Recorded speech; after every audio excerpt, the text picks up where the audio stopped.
मेरी प्रियात्माओं, मैं आज आपकी सेवा में श्री गुरु ग्रंथ साहब प्रश्नोत्तरी के विषय में अपने विचार व्यक्त करता हूँ। साथ ही आपसे ये निवेदन करता हूँ कि आप ध्यानपूर्वक सुनिएगा। प्रश्न नंबर 1, श्री गुरु ग्रंथ साहब का संपादन कब हुआ? उत्तर 16/8/1604 ईस्वी। प्रश्न नंबर 2, श्री गुरु ग्रंथ साहब का संपादन किस गुरु ने किया था? उत्तर, श्री गुरु ग्रंथ साहब का संपादन गुरु अर्जन देव जी ने भाई गुरदास जी के शुभ हाथों से कराया था। प्रश्न नंबर 3, श्री गुरु ग्रंथ साहब को सर्वप्रथम किस नाम से पुकारा जाता था? उत्तर, पोथी साहब। श्री गुरु ग्रंथ साहब का सर्वप्रथम ग्रंथी कौन था? उत्तर, भाई बुड्ढा जी। प्रश्न नंबर 5, श्री गुरु ग्रंथ साहब की सर्वप्रथम कथा के 50 गुरु अर्जन देव जी ने संतों को क्या उपदेश दिया था? उत्तर, आप इस ग्रंथ को गुरु का हृदय जानकर इसका सम्मान करना, क्योंकि यह गुरु सार्वकालिक है और इसलिए इन पर विश्वास उत्तम है। मेरे शीश से बड़ा मानकर चलना, मैं स्वयं इसका आदर करता हूँ। प्रश्न नंबर 6, श्री गुरु साहब में श्री गुरु गोविंद सिंह जी ने अपने पिता श्री गुरु तेग बहादुर जी की वाणी को कब शामिल किया था? उत्तर, 1705 ईस्वी। प्रश्न नंबर 7, इस गुरु ने इस ग्रंथ का नाम श्री गुरु ग्रंथ साहब रखा? उत्तर, गुरु गोविंद सिंह जी ने इस ग्रंथ को 4/10/1768 ईस्वी को गुरियाई बख्शी थी। तभी से इसको श्री गुरु ग्रंथ साहब के नाम से पुकारा जाने लगा। अपनी मृत्यु के केवल 3 दिन पूर्व ही श्री गुरु गोविंद सिंह जी ने सिख संगत को बुलाया और श्री गुरु साहब को लाने को कहा। फिर आदेश दिया, संतों, मेरे बाद कोई जीवित व्यक्ति इस गद्दी पर विराजमान नहीं होगा। इस गद्दी पर श्री गुरु ग्रंथ साहब विराजमान होंगे। अब आप लोग इन्हीं से अपना मार्गदर्शन कराना और इन्हीं से देश प्राप्त करना। प्रश्न नंबर 8, श्री गुरु ग्रंथ साहब का किस शब्द से आरंभ हुआ? उत्तर, श्री गुरु ग्रंथ साहब का आरंभ एक ओमकार सतनाम शब्द से हुआ, जो कि सिख धर्म का मूल मंत्र है। सारा ग्रंथ इसकी व्याख्या है। यह मूल मंत्र इस ग्रंथ में 33 बार अंकित है। इसका भाव है कि परमात्मा एक है और वह एकमेव अद्वितीय है। जैसे एकम एकार निराला, अमर अयोगी जाति ना जाला, अगम अगोचर रूप ना रेख्या, खोजत घटी घटी देखया।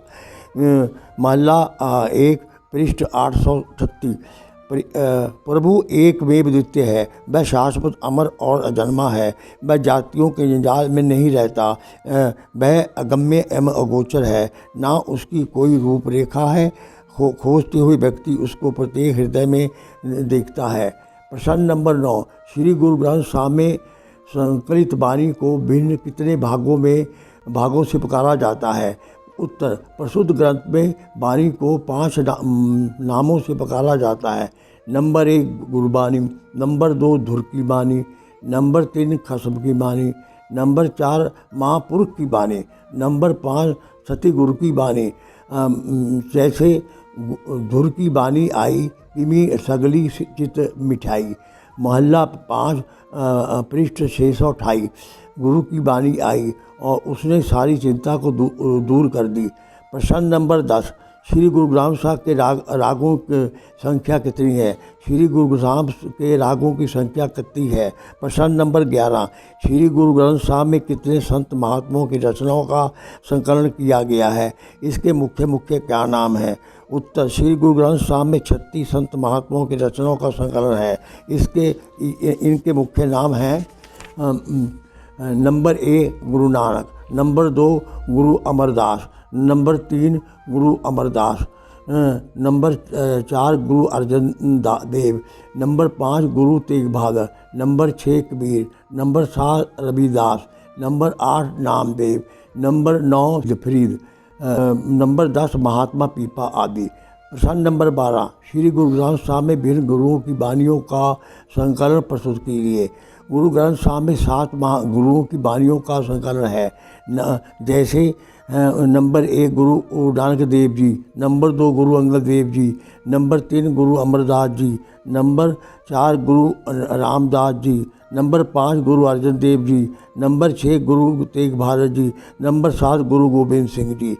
प्रश्न नंबर 13, श्री गुरु ग्रंथ साहब में भिन्न भक्तों की वाणियों का संक्षिप्त विवरण प्रस्तुत कीजिए। उत्तर, श्री गुरु साहब में 15 विभिन्न भक्तों की वाणियों का संकलन है। नंबर जैसे नंबर 1 कबीर जी, नंबर 2 शेख फरीद जी, नंबर 3 नामदेव जी, नंबर 4 रविदास जी आदि।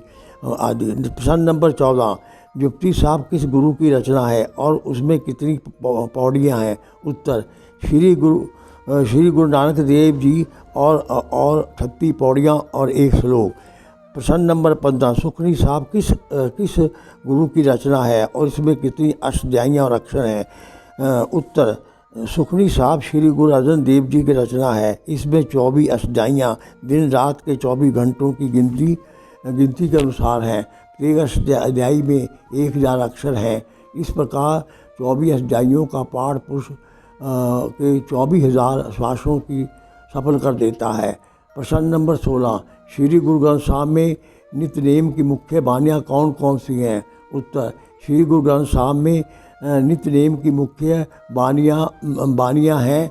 जपसी साहब पृष्ठ नंबर 1 to 8, सुखमनी साहब पृष्ठ 262 to 296 आदि।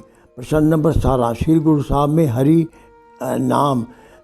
श्री गुरु साहब में हरि, राम और वाहि गुरु कितनी बार आया है। अच्छा, उत्तर, श्री गुरु साहब में हरि शब्द 8344 बार, राम शब्द 2583 बार और वाहि गुरु शब्द 13 बार आए हैं। केवल कवि ज्ञान ने वाहि गुरु शब्द 12 बार और वाग गुरु 1 बार, कुल 13 बार इस शब्द का प्रयोग किया। प्रश्न नंबर 18, श्री गुरु ग्रंथ साहब की पृष्ठ संख्या कितनी है और इसमें कितने शब्द और श्लोक हैं। उत्तर, 1430 पृष्ठ। इसको अंग नाम से पुकारा जाता है और इसमें 5867 शब्द एवं श्लोक हैं। प्रश्न नंबर 19, श्री गुरु साहब में कौन कौन सी भाषाओं का प्रयोग किया गया है। उत्तर, श्री गुरु ग्रंथ साहब में गुरमुखी लिपि और पंजाबी भाषा में लिखा गया है, परंतु इसमें संस्कृत, पाली, प्राकृत, अपभ्रंश, हिंदी, पंजाबी, अरबी, फारसी आदि विभिन्न भाषाओं के शब्द भी प्रयुक्त किए गए हैं। इस प्रकार इसकी भाषा मिश्रित है। हाँ, श्री गुरु अर्जन देव जी फरमाते हैं कि सच ही नमाज है और विश्वास ही मुसल्ला है। मुसल्ला वह कपड़ा होता है जिस पर बैठकर मुसलमान भाई नमाज पढ़ते हैं और आशा मनसा दूर कीजिए। देह सच्ची मस्जिद है, मन सच्चा मौलवी है। परमात्मा की दरगाह में उठ रहा कलमा और नाम अथवा शब्द पवित्र है, अर्थात हमारी देह के अंदर ही शब्द रूपी निर्मल नाद आकाशवाणी या कलमा हो रहा है, जो अति शुद्ध और निर्मल है। शहरियत, हकीकत, मार्फत और हकीकत सूफी फकीरों के 4 दरवाजे अथवा अवस्थाएँ हैं। वहाँ गुरु साहब के कहने का भाव ये है कि अपने अंदर ही अंधो रहे शब्द की कमाई करना ही सच्ची शहरियत है। मन के द्वारा संसारी वस्तु इच्छों का त्याग सच्ची तरीकत है। मन को नियंत्रण करना ही सच्ची मार्फत है।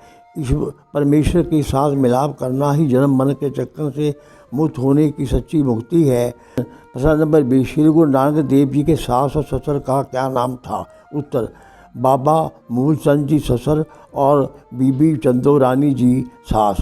प्रश्न नंबर 21, मलिक भागों के भोजन में से खून और भाई लालों की रोटी में से दूध के क्या भाव है। उत्तर, मलिक भागों के भोजन गरीबों के मारे हक में से पाप की कमाई का था, इसलिए वह गरीबों का खून था। भाई लालों की रोटी में उसका पिश्म था, इसलिए वह दूध की तरह पवित्र था। प्रश्न नंबर 22, बाबर ने गुरु नानक देव जी के उपदेश कहाँ सुने थे तथा प्रभावित होकर क्या किया था। उत्तर, बाबर की सेना ने गुरु नानक देव जी और भाई मर्दाना जी को अन्य लोगों के साथ कैद कर लिया। गुरु नानक देव जी कैद खाने में कीर्तन के दोबारा उपदेश कर रहे थे, जहां बाबर से मुलाकात हुई। वह इतना प्रभावित हुआ कि उसने गुरु नानक देव जी तथा सभी कैदियों को छोड़ दिया। प्रश्न नंबर 23, श्री गुरु ग्रंथ साहिब में सबसे अधिक बानी किस गुरु की है और सबसे अधिक बानी किस संत की है? उत्तर, श्री गुरु ग्रंथ साहिब में गुरु अर्जन देव जी के 2305 शब्द और कबीर जी के 537 शब्द और श्लोक हैं।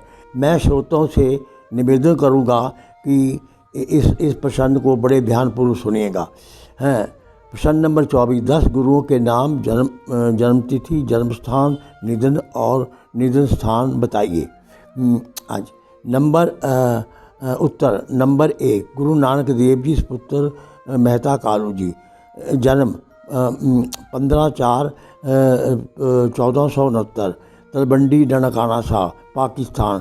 निधन 22/9/1539, करतारपुर, पाकिस्तान। नंबर 2, गुरु अंगद देव जी पुत्र फेरू मल जी। जन्म 31/3/1504, बत्ते दी सराय, फरीदकोट। निधन 29/3/1552, खडूर साहब, अमृतसर। नंबर 3, गुरु अमरदास जी पुत्र तेज भान जी। जन्म 5/5/1479, स्थान बासर के, अमृतसर। निधन 1/9/1574, गोविंदबाल, अमृतसर। नंबर 4, गुरु रामदास जी पुत्र सोडी हरिदास जी। जन्म 24/9/1534, लाहौर, पाकिस्तान। निधन 1/9/1581, गोविंदबाल, अमृतसर। नंबर 5, गुरु अर्जन देव जी पुत्र गुरु रामदास जी। जन्म 15/4/1563, गोविंदबाल, अमृतसर। निधन 30/5/1606, लाहौर, पाकिस्तान। नंबर 6, गुरु हरगोबिंद जी पुत्र गुरु अर्जन देव जी। जन्म 19/6/1595, बडाली, अमृतसर। निधन 3/3/1644, कीरतपुर, रोपड़। नंबर 7, गुरु हरिराय जी पुत्र बाबा गुरुदत्ता जी। जन्म 16/1/1663, कीरतपुर, रोपड़। निधन 6/3/1661 ईस्वी, कीरतपुर, रोपड़। नंबर 8, गुरु हरि कृष्ण जी पुत्र गुरु हरिराय जी। जन्म 7/7/1656 ईस्वी, कीरतपुर, रोपड़। और निधन 30/3/1664, दिल्ली। नंबर 9, गुरु तेग बहादुर जी पुत्र श्री हरि गोबिंद जी। जन्म 1/4/1621, अमृतसर। और निधन 11/11/1675, दिल्ली। गुरु गोबिंद सिंह जी पुत्र गुरु तेग बहादुर जी। जन्म 22/12/1666, पटना। और निधन 7/10/1708, नांदेड़, महाराष्ट्र। प्रश्न नंबर 25, श्री गुरु ग्रंथ साहब का क्या संदेश है? मैं श्रोताओं से एक बार फिर निवेदन करता हूँ कि गुरु ग्रंथ साहब का सार बड़े ध्यानपूर्वक सुनेगा। उत्तर, श्री गुरु साहब का संदेश है कि समूची मानवता को आपसी भाईचारे, सद्भावना, सहानुभूति, प्रेम का वातावरण पैदा करके संतोष, सुख, शांति और आनंद उत्पन्न करना। वस्तुतः श्री गुरु ग्रंथ साहब के सारे संत महात्मा और महापुरुष थे। वे सारी मानवता का सुधार करना चाहते थे। अतः इसकी शिक्षा सार्वभौमिक और सार्वकालिक है। इसलिए ही रामायण, गीता, बाइबल, कुरान आदि धार्मिक ग्रंथों की भांति इस महान ग्रंथ का आविर्भाव अपने समय की ऐतिहासिक घटना है।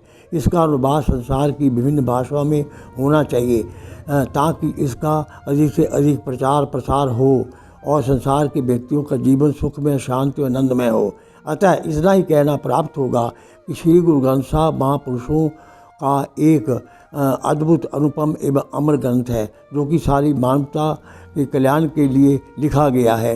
अंत में मैं संसार के सब सिख बहन भाइयों से निवेदन करता हूँ कि वे सच्चे अर्थों में मानव बनिए, क्योंकि मानवता ही सच्चा धर्म है। जैसे गुरु नानक देव जी ने लिखा है, ना मैं हिंदू ना मुसलमान, पान तत्व का पुतला नानक मेरा नाम, जो बोले सो न्याय सत श्री अकाल, जिसका अर्थ है परमात्मा सच्चिदानंद है। वाहिगुरु जी का खालसा, वाहिगुरु जी की फतेह। ओम शांति शांति।